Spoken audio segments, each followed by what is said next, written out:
Hi everyone, welcome back to my YouTube channel and this is my second video।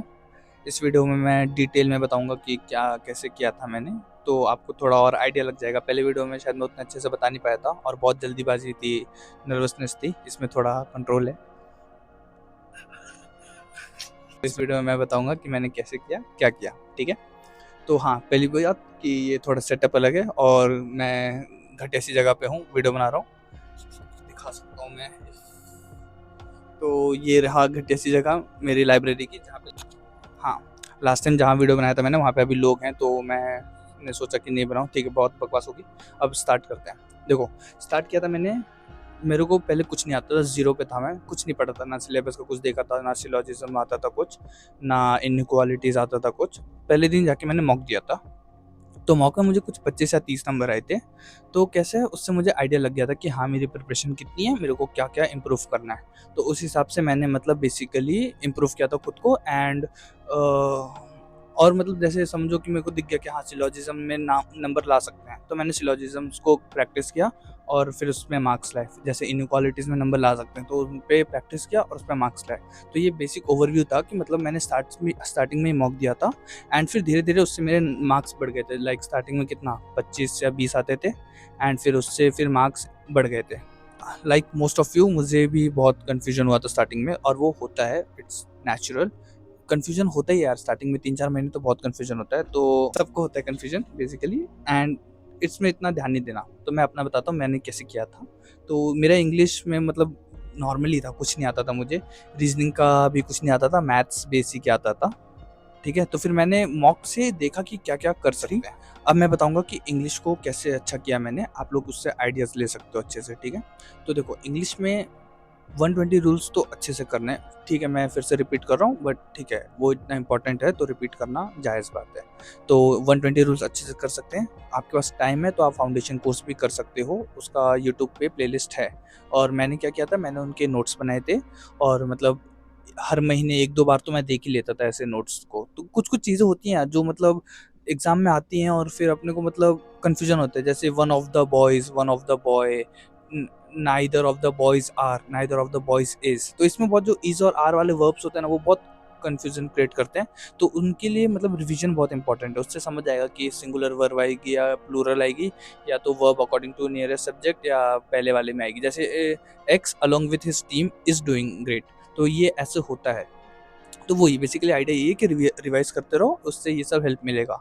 Now एक और चीज़, vocab यार देखो, banking में vocab नहीं कर सकते। लाइक वोकैब बहुत लक बेस्ड होता है। चाहिए तो आप रूट वर्ड्स कर सकते हो बट उतना उसका कर नहीं सकते यार। वोकैब मतलब बिल्कुल ही लक बेस्ड होता है, उसमें बहुत टाइम वेस्ट होता है। तो मैंने तो किया नहीं था वोकैब और आई वुड सजेस्ट कि आप लोग भी मत करो, क्योंकि बाकी चीज़ों पे ध्यान दो यार। वोकैब मतलब कि बिल्कुल ही लक बेस्ड होता है, आप लोग कैसे कर पाओगे उसको। तो न्यूज़पेपर कैसे हेल्प करता है मैं ये बताता हूँ। हमारा सबकॉन्शियस माइंड ना बहुत पावरफुल है, तो अगर अपन रीड करते हैं ना चीज़ों को, तो वो हमारे दिमाग में बैठ जाती है यार, और एग्ज़ाम में वो इनडायरेक्टली वही पूछते हैं हमको। लाइक फॉर एग्ज़ाम्पल, एक एग्ज़ाम्पल है जो मैंने न्यूज़पेपर से उठाया था कि एडिटोरियल में था बेसिकली द हिंदू के, कि according to this more than 65% of students are blah blah blah blah. ठीक है, ये एग्ज़ाम्पल था, ये सेंटेंस था बेसिकली। तो अपने पेपर में इससे ही रिलेटेड चीज़ें आती है। लाइक पेपर में आता है क्लोज टेस्ट में basically, according to this dash than 80% of blah blah blah. तो अब ऑप्शन में होंगे कि more, greater, greaters, greatest, much. तो अपने को सबकॉन्शियस माइंड में बैठ चुका है कि मोर देन 80%, मतलब मोर देन 65%। तो अपन इधर रिलेट कर लेते हैं कि मोर देन 80% ही होगा ऑब्वियसली।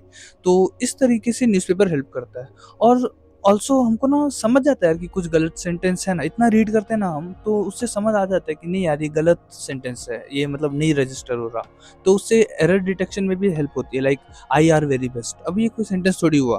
तो उससे दिमाग में बैठ जाता है कि हाँ यार, ये आर गलत है, नहीं होना चाहिए इधर। तो इसलिए न्यूज़पेपर हेल्पफुल होता है। और आरसी में भी हेल्प होते है यार। तो इन शॉर्ट न्यूज़पेपर रीड करना चाहिए, बहुत हेल्पफुल होता है। लाइक हाँ, सबकॉन्शियस माइंड में बैठती हैं चीज़ें, तो उससे अपने को पेपर बहुत जल्दी, मतलब पेपर बहुत अच्छा जा सकता है इंग्लिश, अगर इंग्लिश का सेक्शन पर्टिकुलरली। हाँ, now I will talk about reasoning कैसे कर सकते हैं फॉर द प्री। देखो, प्री की रीजनिंग को मैंने दो पार्ट्स में डिवाइड किया, एक मिसलेनियस और एक पजल्स। देखो, स्टार्ट विथ मिसलेनियस। दो दो दिन में एक टॉपिक ख़त्म किया जा सकता है आसानी से, लाइक सिलोजिज्म हो गया, डायरेक्शन हो गया, इनइक्वालिटीज़ हो गई, ब्लड रिलेशन हो गया। और ये बहुत हैवी टॉपिक्स है भी नहीं, सिंपल सिंपल है। और एक और चीज़ कि कुछ लोग मतलब अगर आपकी थिंकिंग ऐसी है कि पहले सिलेबस ख़त्म करूँगा या करूँगी then I will move to mocks, ऐसा मत करो। ये मतलब बहुत ही ख़राब स्ट्रैटेजी है आई वुड से, क्योंकि यार देखो सिलेबस कभी ख़त्म नहीं हो सकता। मेरा खुद का अभी तक बहुत चीज़ें ख़त्म नहीं हुई हैं, लाइक रीजनिंग में मेरे को, रीजनिंग नहीं मतलब अरिथमेटिक के कुछ कुछ टॉपिक्स मुझे अभी भी नहीं आते, बट मॉक्स देना हमेशा इंपॉर्टेंट है। देखो हाँ, पज़ल की चिंता बाद में करना यार, और डेली 1 मार्क्स तो दे ही दिया करो। गंदे मार्क्स आते हैं, आने दो, कोई फ़र्क नहीं पड़ता। और अभी कभी फुल मार्क्स आएँगे भी नहीं, बहुत रेयरली फुल मार्क्स आएँगे अगर आने हुए तो। लेकिन चीज़ इस कि हर दिन अगर आप मार्क्स दोगे ना, तो एक टाइम बाद आपके मॉक्स के मार्क्स इम्प्रूव होंगे, उसकी गारंटी मैं ले सकता हूँ। हाँ, और वही हमको चाहिए बेसिकली, मॉक्स के मार्क्स इम्प्रूव होने चाहिए। हाँ, और फिर अगर आप मिसलेनियस के सारे टॉपिक्स हो गए, लाइक ऑलमोस्ट सारे टॉपिक्स हो गए, तो फिर आप पज़ल्स की तरफ मूव कर सकते हो और हर दिन 5-6 पज़ल्स के लिए प्रैक्टिस कर सकते हो। उसके सोर्सेज़ यार अब आप यूट्यूब से देख लो, किसी भी वीडियो, किसी भी कोई भी वीडियोज़ देख लो, उसके पॉज़ करो, वीडियोज़ ब मतलब पज़ल बनाओ, और नहीं हो रहा तो फिर देख लो कैसे वो टीचर्स बना रहे हैं बेसिकली। हाँ, एक और चीज़ मैं बोल रहा हूँ कि पज़ल्स को आप कैसे प्रैक्टिस कर सकते हो, लाइक पहले तो विथआउट टाइमर करो बेसिकली, और फिर विथ टाइमर लगाओ जब विथआउट टाइमर बनने लग जाए। और विथ टाइमर के साथ जब होने लग जाए ना, तो फिर उसको टाइम को रिड्यूस करो। लाइक स्टार्टिंग में अगर बिना टाइमर के बना रहे हो तो 8-9 मिनट लगेंगे अगर आप बिल्कुल ही नाइव हो, और फिर अगर थोड़े से प्रो हो रहे हो धीरे-धीरे तो 4-5 मिनट लगते हैं। और फिर उसको कोशिश करो कि आप अंडर 3 या 4 मिनट में ला पाओ, तो वो आइडियली अच्छी चीज़ होगी। हाँ, तो एक और चीज़ की याद रखना ये चीज़ कि सिलेबस कभी ख़त्म नहीं हो सकता, सिलेबस कभी ख़त्म नहीं होगा, बहुत मुश्किल है। तो प्लीज़ ऐसा मत करिए कि आप सिलेबस ख़त्म करोगे फिर मॉक्स पे जाओगे, मॉक्स बहुत इंपॉर्टेंट है, मॉक्स हमेशा दो। Now I will move to maths, quants basically. Quants को 3 पार्ट में डिवाइड किया है, speed math, DI and arithmetic. Speed maths के लिए आपको कुछ चीज़ें याद करनी पड़ेंगी, उसके बिना स्पीड मैथ्स बहुत मुश्किल होगा, लाइक वही टेबल्स, क्यूब्स, स्क्वायर्स। हाँ, तो ये इम्पोर्टेंट है। और फिर इसको आप अगर चाहिए तो आप लोग एक पेज पे लिख के ना दीवार पे चिपका भी सकते हो, और उसको बस देखो, याद मत करो, लाइक देखो, बस देखो कि हाँ, ये चीज़ें घुस रही हैं दिमाग में, वो अपने आप दिमाग में घुस जाता है। लाइक 16 और 18 के टेबल में बहुत कन्फ्यूजन होता है, बट उसको अगर आप हर दिन देखोगे, तो वो हो जाता है दिमाग में याद। तो इसलिए ये चीज़ है, मतलब हाँ, स्पीड मैथ्स के लिए आप ये कर सकते हो कि इन सब चीज़ों को लिख के दीवार पे चिपका सकते हो। नाउ डीआईएस के लिए, फिर स्पीड मैथ्स के बाद आप डीआई पे मूव कर सकते हो। डीआईएस का क्या सीन है, बिल्कुल पजल जैसा ही है, मतलब टाइम लगेगा लेकिन हो जाता है। लाइक उसमें कुछ दिमाग नहीं लगाना ना, वो डेटा ही तो एक्सट्रैक्ट करना होता है। तो डीआईएस को भी आप फिर हर दिन 4-4, 5-5 करो। इसके लिए भी सेम है, पहले विदाउट टाइमर करिए, देन विथ टाइमर, और लाइक वही थोड़ा 5-6 मिनट लगेगा। फिर उसको रिड्यूस करो कि 3-4 मिनट में कर सकते हो, तो परफेक्ट है। और हाँ, और ये अप्रोच मैं बता रहा हूँ, मतलब ये जितना जल्दी आप कर सकते हो, एक दिन में कभी आपने मतलब एक पज़ल बनाया, एक डीआई बनाया, ये करते रहो, लेकिन साथ में मॉक्स दे देना। आई डोंट नो मैं कितनी बार रिपीट कर रहा हूँ, बट हाँ, मॉक्स इम्पोर्टेंट है, और आगे भी शायद करूँ रिपीट इसी वीडियो में। हाँ, तो फिर ये डीआईस का हो गया सेम विद पज़ल कि हाँ, time without timer, with timer, और फिर टाइमर को रिड्यूस करना है। Now move to arithmetic. Arithmetic में क्या सीन है कि हाँ, start with basic chapters like percentage, alligation, और एज, रेशियो एंड प्रोपोर्शन। हाँ, और इनकी प्रैक्टिस आप यूट्यूब में कर सकते हो यार, यूट्यूब में डाल दो कुछ भी कि ratio and proportion for banking, और जो भी वीडियो आए उड़ा दो, ऐसा सिंपल है। तो फिर ऐसे ही मूव करो, और एक हाँ, एक पेज पे आप लिख सकते हो कि हाँ, मतलब सारे टॉपिक्स लिख लो, और फिर टिक मारते रहो कि हाँ, बैंकिंग में मतलब रेशियो हो गया, रेशियो एंड प्रोपोर्शन हो गया, एज हो गया, ये तो इससे थोड़ा शायद आपको अच्छा लगे और आइडिया भी मिलता रहे। हाँ, one thing I would like to add is कि हाँ, स्टार्टिंग में बहुत कन्फ्यूज़न होता है, बहुत ज़्यादा, लाइक होगा, आप लोगों को भी हो रहा होगा, सर फटा जा रहा होगा कि यार क्या है, कैसे करें, ये कुछ नहीं मिल रहा है, इसकी प्रैक्टिस कहाँ से करें, उसकी प्रैक्टिस क्या करें, मार्क्स नहीं आ रहे, ये कैसे वो करें, वो कैसे करें, सब आगे बढ़ रहे हैं, ये ब्ला ब्ला ब्ला, बहुत टेंशन होता है। इट्स कम्प्लीटली नॉर्मल, स्टार्टिंग में 3-4 महीने होता ही है ये। और बाद में जब आपको हो जाएगा ना, तो फिर कैसा आप लोगों को भी लगेगा कि यार स्टार्टिंग में मुझे भी बहुत कन्फ्यूजन हुआ था, लाइक मुझे भी मतलब एक अच्छे से गाइड मिल गए थे, बट वही है, स्टार्टिंग में इतना कन्फ्यूजन होता है ना कि मतलब दिमाग ही घूम जाता है। तो मैं कहूँगा कि यार इट्स कम्प्लीटली नॉर्मल, ये सबके साथ हो रहा है, तो आप अकेले नहीं हो, तो इतना ये सोच के बुरा मत मानना कि क्या करना है, क्या करना है। It's completely normal and chill.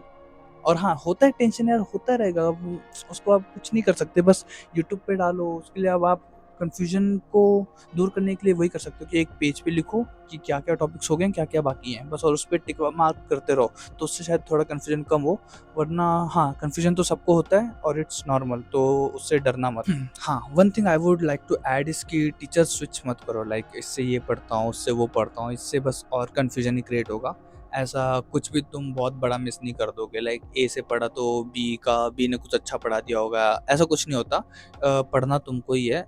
A B 100% पढ़ा रहे हैं, तो तुमको ए से अगर 70% भी ग्रैब किया तुमने, बी से 80% भी ग्रैब किया, तो मोर देन इनफ है, क्योंकि तुमको ही पेपर क्लियर करना है, तो तुमको खुद से पढ़ना पड़ेगा। तो टीचर ऐसे स्विच मत करो, और जिस टीचर पे स्टिक कर रहे हो उस पे भरोसा करो पूरा, और वो हर टीचर ही अच्छा है यार, मतलब बेसिकली टीचर्स क्या पढ़ाएगा, ए प्लस बी का होल स्क्वायर ही पढ़ा पाएगा, उसका ए प्लस बी का होल स्क्वायर ही पढ़ा पाएगा। अब तुम दोनों, ए भी वही पढ़ाएगा, बी भी वही पढ़ाएगा, याद तो तुमको ही करना है और इम्प्लीमेंट और एग्जीक्यूट तुमको ही करना है। तो इतना मत सोचना कि टीचर चेंज करता हूँ, ये अच्छा है वो अच्छा है। जिस एक टीचर्स पे चले गए ना, तो उससे मतलब उस पे स्टिक करो और उस पे भरोसा करो।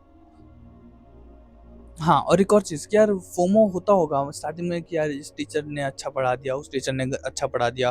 फोमो होता है स्टार्टिंग में, इट्स ओके, मतलब बट मैं यही बोलूँगा कि ऐसा कुछ है नहीं फोमो के लिए कि इसने वो पढ़ा दिया, मतलब सब मोर और लेस एक ही जैसे हैं।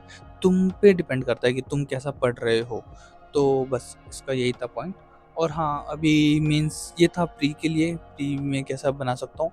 मेंस के लिए मुझे थोड़ा टाइम लगेगा, मतलब मेरे को अभी थोड़ा चीज़ है, तो मेंस अगला वीडियो में मेंस में बताऊंगा कि मेंस को कैसे डिटेल में कर सकते हैं। और जीके, हाँ यार जीके बहुत लोग बोल रहे थे कि जीके कैसे कर सकते हो यार। जीके मैं सिंपल सा बताता हूँ। मैंने लास्ट 4 मंथ्स का अफेयर्स क्लाउड का वीकली पीडीएफ पढ़ा था अपने मेंस से पहले। और हर दिन अगर आप लोगों का मन करे कुछ कुछ करने का कि एक साथ, मतलब एक साथ नहीं पढ़ सकते, मैंने तो एक साथ पढ़ा था प्री के बाद। अगर आपका है कि हर दिन नहीं कर सकते, तो आप धीरे धीरे कुछ भी वीकली पीडीएफ पढ़ सकते हो। लाइक अभी एग्जांपल कैसे दूँ, अक्टूबर में अगर मेन से समझो, तो जून जुलाई अगस्त सितंबर, अक्टूबर, हाँ, तो जुलाई का जो वीकली पीडीएफ है उसका पढ़ना शुरू कर दो, ताकि लास्ट में स्ट्रेस ना आए। हाँ, तो यस, यही था वीडियो। थोड़ा मैंने कोशिश की कि डिटेल में बता सकूँ। Hope you all like this video and thank you for watching.